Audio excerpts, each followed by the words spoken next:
Hello students, स्वागत है आपका एबल डकलात एजुकेशन पॉइंट में। डियर स्टूडेंट्स, आज मैं आप सबको मानव नेत्र तथा रंग बिरंगा संसार से इम्पोर्टेंट ऑब्जेक्टिव क्वेश्चन इस वीडियो में बताने वाला हूं। अगर आप जैक बोर्ड 2024 एग्जामिनेशन की तैयारी कर रहे हैं तो आपके लिए बहुत इम्पोर्टेंट होंगे। और आज मैं आपको टॉप 10 MCQ का पार्ट 2 बता रहा हूँ। इससे पहले मैंने पार्ट 1 बता दिया है। अगर आपने उस वीडियो को नहीं देखा है तो सबसे पहले उस वीडियो को देख लें। तो आज का टॉप 10 MCQ का पार्ट नंबर 2 शुरू करते हैं, है ना। तो चलिए देखते हैं क्वेश्चन नंबर 1 क्या है। क्वेश्चन नंबर आपका 1 है, आँख का व्यवहार कौन सा लेंस के जैसा होता है। आपका क्वेश्चन है, आँख का व्यवहार कौन सा लेंस के जैसा होता है। आपका ऑप्शन है अवतल लेंस, उत्तल लेंस, बाइफोकल लेंस या फिर इनमें से कोई नहीं। आपको बताना है आँख का व्यवहार कौन सा लेंस के जैसा होता है। आपका ऑप्शन है अवतल लेंस, उत्तल लेंस या बाइफोकल लेंस या इनमें से कोई नहीं। तो याद रखिएगा, आपका राइट आंसर हो जाएगा ऑप्शन नंबर बी, उत्तल लेंस। हमारे नेत्र का व्यवहार उत्तल लेंस के जैसा होता है। ठीक है, चलिए क्वेश्चन नंबर 2 देखिए। क्वेश्चन नंबर 2 है, निकट दृष्टि दोष को दूर करने के लिए कौन सा लेंस का उपयोग किया जाता है। निकट दृष्टि दोष जो होता है ना, उसको दूर करने के लिए हम कौन सा लेंस का उपयोग करते हैं। आपका ऑप्शन है उत्तल लेंस, अवतल लेंस या बाइफोकल लेंस। यहाँ पे बाइफोकल लेंस लिखा है। ठीक है, बाइफोकल लेंस।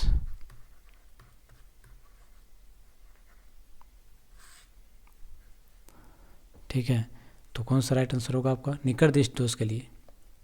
तो याद रखिएगा, निकट दृष्टि दोष को अवतल लेंस के द्वारा ठीक किया जाता है। देखिए, निकट दृष्टि दोष क्या होता है।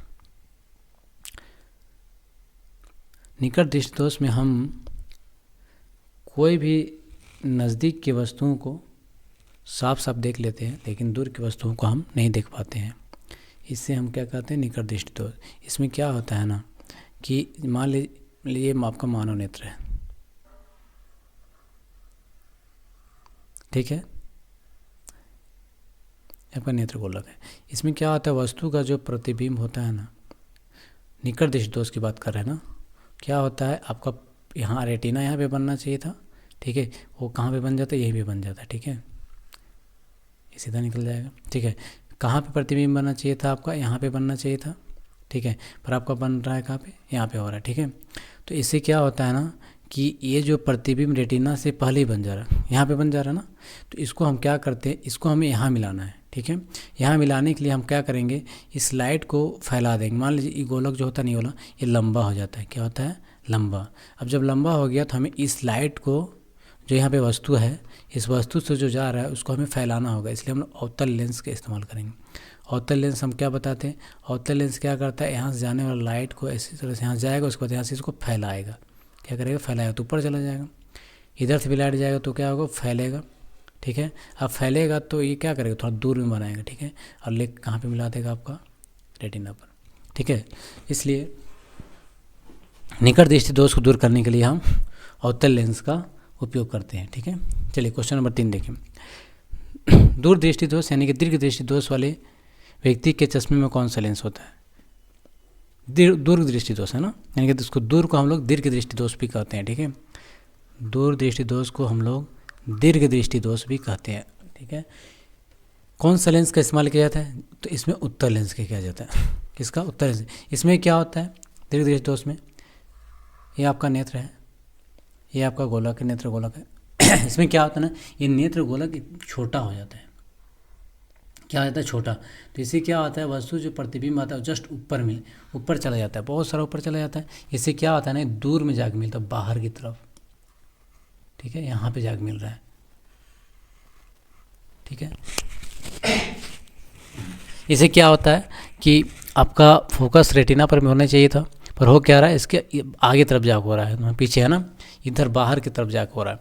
तो हमको यहाँ पे मिलाना है। इसका मतलब ये हुआ कि ये ऊपर की तरफ जा रहा है, ऊपर की तरफ से निकल रहा है ना। तो यहाँ पे मान लीजिए कोई वस्तु है, तो यहाँ से जो जा रहा है ना, यहाँ से इस तरह जा रहा है, तो हम क्या करेंगे, यहाँ पे उत्तल लेंस लगा देंगे।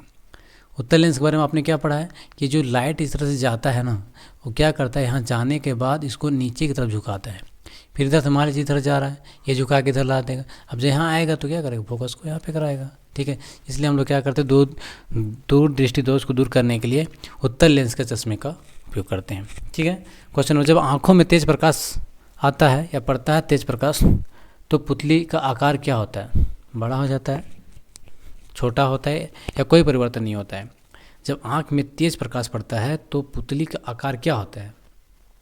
बताइए, क्या हो जाएगा? छोटा हो जाएगा। मान लीजिए आपका यहाँ पे आँख है, ये नेत्र है, इसमें एक बड़ा सा होता है, यहाँ पे छोटा सा होता है, यहाँ पे पुतली। ठीक है। तो मान लीजिए जोर से जब लाइट आएगा, बहुत तेज़ी से लाइट आएगा, तो ये छोटा होगा। क्या हो जाएगा? छोटा। क्यों? ताकि ज़्यादा से ज़्यादा लाइट अंदर ना जा सके। ठीक है। तो राइट आंसर क्या होगा? बी। चलिए क्वेश्चन नंबर 5 देखिए। जब आँखों में प्रकाश कम पड़ता है तो पुतली का आकार क्या होता है? देखिए, तेज़ पड़ रहा था तो क्या हो रहा था? छोटा हो रहा था, और कम पड़ेगा तो बड़ा होगा, ताकि ज़्यादा से ज़्यादा लाइट जा सके। तो राइट आंसर क्या हो जाएगा? Option number A. चलिए क्वेश्चन नंबर 6 देखिए, थोड़ा फास्ट पढ़ाएंगे। पुतली के साइज को नियंत्रित करने वाला गहरा पेशीय डायफ्राम को क्या कहा जाता है? आपका ऑप्शन है पुतली, परितारिका, रेटिना, या इनमें से कोई नहीं। बताइए क्वेश्चन नंबर 6 का आंसर क्या होगा? पुतली के साइज को नियंत्रित करने वाला गहरा पेशी डायफ्राम क्या होता है? जो पुतली के साइज को छोटा कभी बड़ा करता है, वो कौन, उसका नाम क्या है? तो उसका नाम है परितारिका। याद रखिएगा, option number B right answer होगा। चलिए क्वेश्चन नंबर 7 देखिए।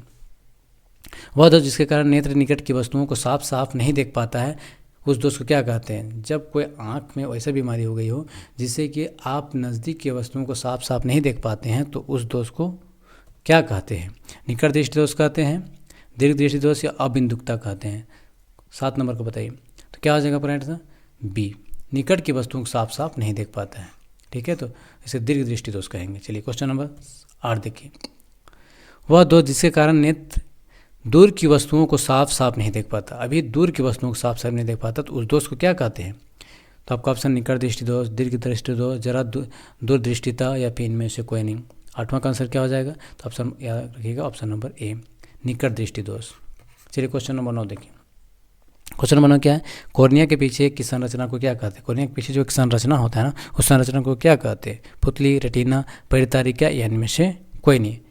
तो आपका राइट आंसर क्या हो जाएगा? ऑप्शन नंबर सी, परितारिका। चलिए क्वेश्चन नंबर 10 देखिए। नेत्रगोलक का व्यास लगभग कितना होता है? आपका ऑप्शन है 3 सेंटीमीटर, 4 सेंटीमीटर, 2.5 सेंटीमीटर, या 2.3 सेंटीमीटर।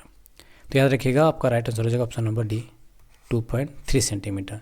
ठीक है। तो आज का टॉप 10 MCQ हो गया। ठीक है। नेक्स्ट वीडियो में मैं पार्ट 1, आपका पार्ट 1 हो गया है। अब ये वाला, ये जो वीडियो कितना है, पार्ट 2 है। इसके बाद आएगा पार्ट 3। ठीक है। तो